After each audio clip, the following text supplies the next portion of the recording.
ഈശോ മിശിഹായ്ക്ക് സ്തുതിയായിരിക്കട്ടെ. ഞാൻ മാണിപ്പറമ്പിലച്ചൻ.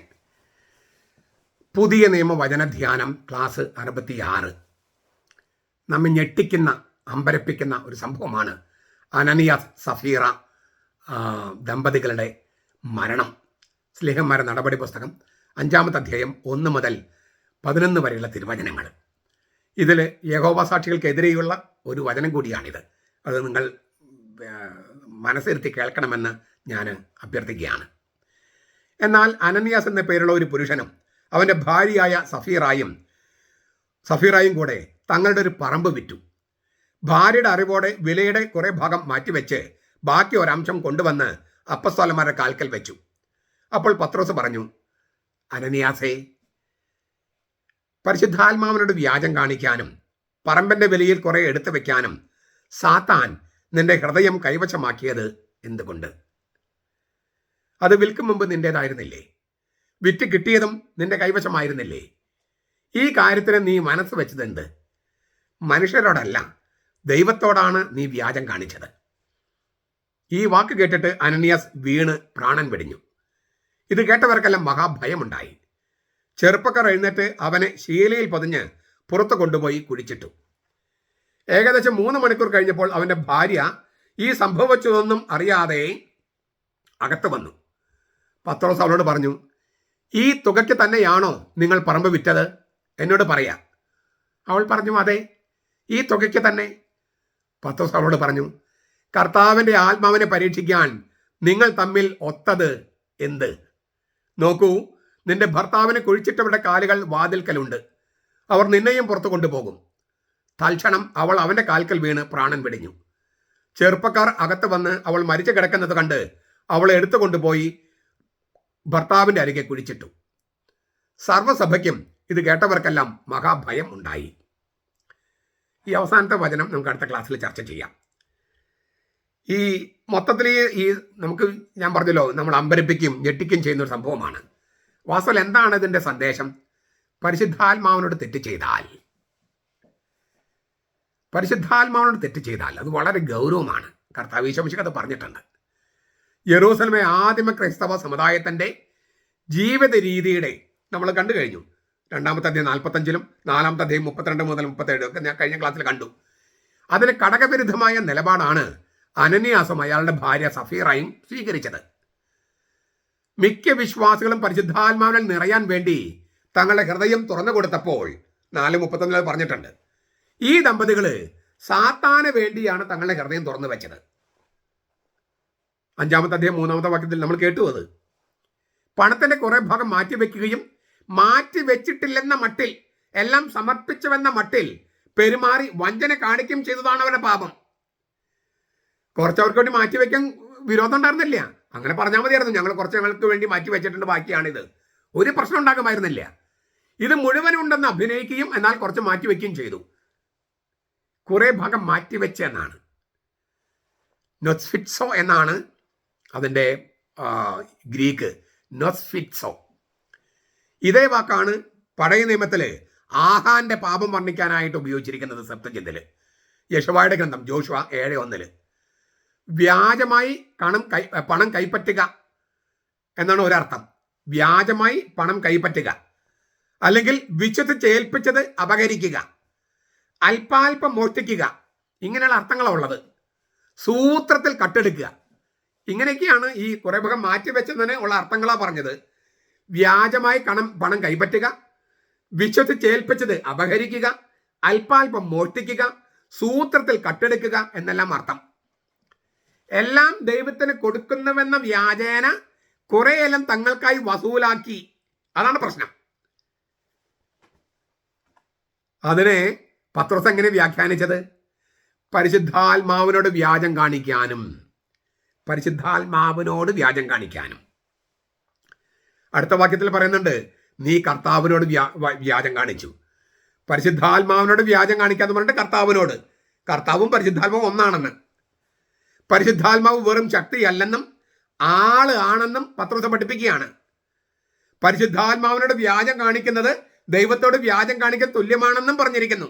അടുത്ത വാക്യം 5-ാമത്തെ അധ്യായം 4-ാമത്തെ വാക്യം, നുണ പറഞ്ഞ് പരിശുദ്ധാത്മാനെ ചതിക്കാമെന്നാണോ അനനിയാസ് കരുതിയത്? പരിശുദ്ധാത്മാനെ വേദനിപ്പിക്കരുതെന്ന് പൗലോസ് പഠിപ്പിക്കുന്നുണ്ട് എഫെസ്യ ലേഖനം 4:31. അതായത് പരിശുദ്ധാത്മാവ് വെറും ശക്തിയല്ല, പരിശുദ്ധ തൃത്വത്തിലെ മൂന്നാമത്തെ ആളാണ്. അല്ലെങ്കിൽ ഒരാളെ വേദനിപ്പിക്കാൻ പറ്റുമോ?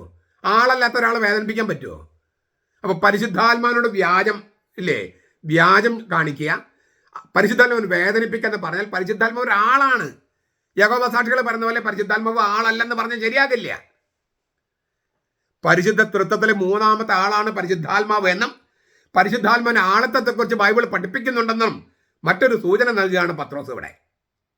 അതിനാൽ ഈ തിരുവചനങ്ങളൊക്കെ വെളിച്ചത്തിൽ ഏകസത്യദൈവമായ പരിശുദ്ധ തൃത്വത്തിലെ മൂന്നാമത്തെ ദൈവിക ആളാണ് പരിശുദ്ധാത്മാവ് എന്നും ദൈവത്വത്തിൽ പിതാവിനോടും പുത്രൻ തുല്യനാണെന്നും AD 351 കോൺസ്റ്റാന്റിനോപ്പിൾ സൂനോദോസ് പ്രഖ്യാപിച്ചു.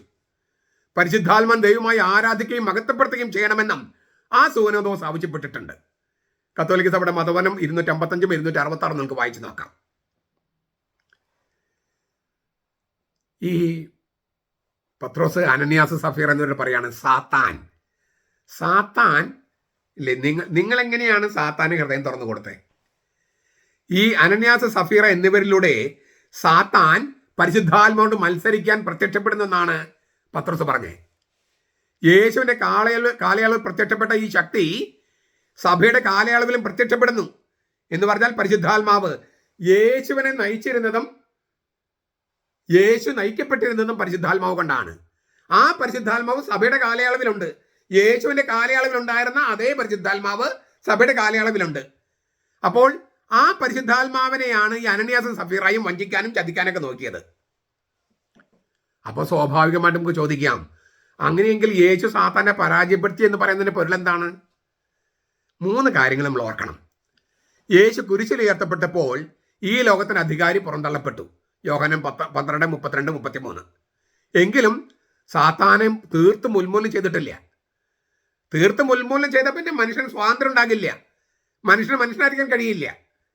അതുകൊണ്ട് സഭയുടെ കാലയളവായ 1000 വത്സരത്തെ ഭരണത്തിന്റെ സമാപനത്തിലാണ് സാത്താനെ ബന്ധനത്തിൽ നിന്ന് അഴിച്ചുവിടുന്നത്. അതായത് പുറന്തള്ളപ്പെട്ട് ബന്ധിക്കപ്പെട്ട് കിടക്കുന്ന സാത്താനെ അഴിച്ചുവിടുന്നത് വെളിപാടിന്റെ പുസ്തകം 20-ാമത്തെ അധ്യായം 2-3 വാക്യങ്ങളിൽ പറഞ്ഞിട്ടുണ്ട്. അവൻ അഴിച്ചുവിടുന്നത് അവൻ എന്നേക്കുമായി ഉന്മൂലനം ചെയ്യാനാണ്. അതുവരെ സാത്താന് ശക്തിയുണ്ട്, പരിമിതമാണെങ്കിലും ഉണ്ട്. അപ്പോൾ യേശു സാത്താനെ പുറന്തള്ളി ബന്ധിച്ചു, പക്ഷെ ഉന്മൂലനം ചെയ്തിട്ടില്ല. അതുകൊണ്ട് അവന് ചെറിയ ശക്തിയൊക്കെ ഉണ്ട്, പക്ഷെ പണ്ടത്തെ ശക്തി ഇല്ല. അവന് ശക്തി എന്താണ്? നമ്മളോട് പാപം ചെയ്യിക്കുക. പക്ഷെ നമ്മൾ കുമ്പസാരിച്ചു കഴിഞ്ഞാൽ ആ ശക്തി ഇല്ലാണ്ടായില്ല അവന്. അപ്പോൾ പിന്നെ എവിടെയോ സാത്താന് നമ്മുടെ എവിടെ ശക്തി? ഇതാണ് പരിമിതപ്പെടുത്തി എന്ന് പറയണേ. സ്ത്രീയുടെ വിത്തായ മിശിക ആദി സർപ്പത്തിന്റെ തല തകർത്തുകൊണ്ടിരിക്കുന്നത് സ്ത്രീയുടെ സന്തതികളായ നമ്മിലൂടെയാണ്, വിശ്വാസികളിലൂടെയാണ്. ഉൽപ്പത്തി 3:15 നമ്മൾ പഠിച്ചിട്ടുണ്ടത്. സ്ത്രീയുടെ വിത്താണ് യേശു. അങ്ങനെയുള്ള ഒരുത്തനേ ഉള്ളൂ സ്ത്രീയുടെ വിത്തായിട്ട്, അവനാണ്. സ്ത്രീയുടെ സന്തതിയാണ് നമ്മളെല്ലാവരും സ്ത്രീകളല്ലേ പ്രസവിച്ചത്. അപ്പോൾ സ്ത്രീയുടെ വിത്തായ യേശു സർപ്പത്തിന്റെ തല തകർത്തുകൊണ്ടിരിക്കുന്നത് സ്ത്രീയുടെ സന്തതികളായ നമ്മിലൂടെയാണ്. ഇതാണ് 2ാമത്തെ കാര്യം. 3, ഇതുകൊണ്ടാണ് മനുഷ്യര് ക്രിസ്തുവിലേക്ക് മാമോദീസയിൽ ഒട്ടിച്ചു ചേർക്കപ്പെടണമെന്ന് പറയുന്നത്. സ്ത്രീയുടെ സന്തതിയായ വിത്തായ അവനോട് കൂടി ചേർന്ന് നിന്നാലേ സാത്താന്റെ തല തകർക്കാൻ പറ്റൂ. അതുകൊണ്ട് നാം ക്രിസ്തുവിലേക്ക് ഉൾച്ചേർക്കപ്പെടണം. ഈ 3 കാര്യങ്ങളാണ് അവിടെ അവതരിപ്പിക്കുന്നത്. 5:4 പത്രോസ് ചോദിക്കുകയാണ്, ഈ നിന്റെ കൈവശമായിരുന്നില്ലേ ഈ സ്വത്ത്? വിറ്റ് കിട്ടിയ തുക നിന്റെ കൈവശമായിരുന്നില്ലേ? അതായത് സ്ലീഹന്മാരുടെ ധനശേഖരത്തിലേക്ക് സംഭാവന കൊടുക്കാൻ ആരും നിർബന്ധിച്ചിരുന്നില്ല. സ്വയമേവ സന്മനസ്സോടെ ചെയ്യേണ്ടതായിരുന്നു ഈ സംഭാവന കൊടുക്കൽ. അതിനാൽ പറമ്പന്റെ പണം മുഴുവനുമായോ അതിലൊരു ഭാഗമോ അവർക്ക് തങ്ങളുടെ കൈവശം വയ്ക്കാമായിരുന്നു. പിന്നെ എന്താണ് അവരുടെ പാപം? ഞാൻ പറഞ്ഞു കഴിഞ്ഞു. തങ്ങൾ സത്യസന്ധരാണെന്നും ഔദാര്യമുള്ളവരാണെന്നും തങ്ങളുടെ പറമ്പ് വിറ്റ് കിട്ടിയ പണം മുഴുവനും ഇവിടെ ഉണ്ടെന്നും സമർപ്പിച്ചുവെന്നും വരുത്തി തീർക്കാനുള്ള ശ്രമമാണ് അവർ നടത്തിയത്. തീർത്തും കപടനാട്യം. എന്തിനാണ് അവർ നുണ പറഞ്ഞത്? ഖുംറാനിലെ എസ്എൻ സമുദായത്തിൽ എന്ന പോലെ എല്ലാം ഉപേക്ഷിച്ചൊരു സമൂഹം ആദിമസഭയിൽ ഉണ്ടായിരുന്നു. അതിൽ അംഗങ്ങളാകാൻ വേണ്ടിയാണ് ഇവർ ശ്രമിക്കണേ.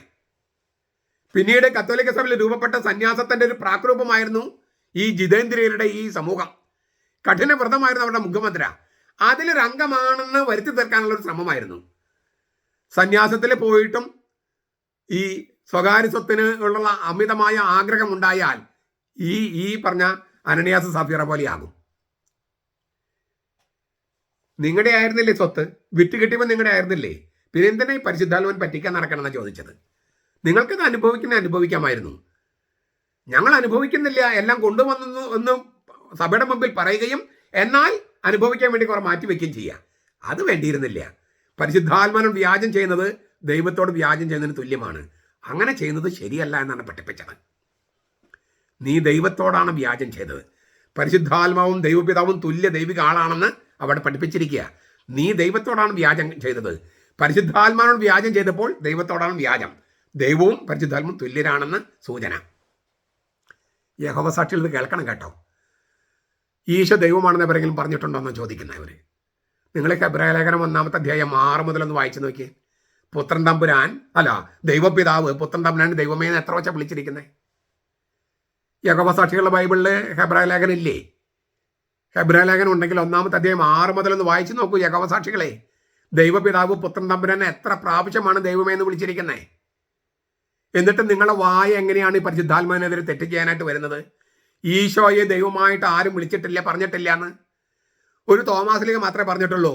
അത് ഓ മൈ ഗോഡ് എന്ന് പറഞ്ഞതാണ്, അന്താളിച്ച് പറഞ്ഞതാണ്, അല്ലാതെ ഈശോ ദൈവമാണെന്ന് വിശ്വസിച്ച് പറഞ്ഞതല്ല എന്നൊക്കെ വ്യാജം പറയാൻ, പരിശുദ്ധാത്മാവിന് വ്യാജം പറയാൻ യഹോവ സാക്ഷികളെ നിങ്ങൾ ആരാണ് പ്രേരിപ്പിച്ചത്? പരിശുദ്ധാത്മാവിന് ഹൃദയം തുറക്കുന്നതിന് പകരം സാത്താന് നിങ്ങളെ ഹൃദയം തുറന്നു വെച്ചിരിക്കുന്ന എന്തിന്? അനനിയാസും സഫീറായും പോലെ നിങ്ങളും ഈ രണ്ടാമത്തെ മരണത്തിലേക്ക് പോകണ്ടെങ്കിൽ മാനസാന്തരപ്പെട്ട് കത്തോലിക്ക സഭയിലേക്ക് തിരിച്ചു വരിക. നമ്മുടെ കർത്താവ് ഈശോ മിശിഹായുടെ കൃപയും പിതാവായ ദൈവത്തിന്റെ സ്നേഹവും പരിശുദ്ധാത്മാവിന്റെ സഹവാസവും നാം എല്ലാവരോടും കൂടി ഉണ്ടായിരിക്കട്ടെ, ഇപ്പോഴും എപ്പോഴും എന്നേക്കും. ആമേൻ.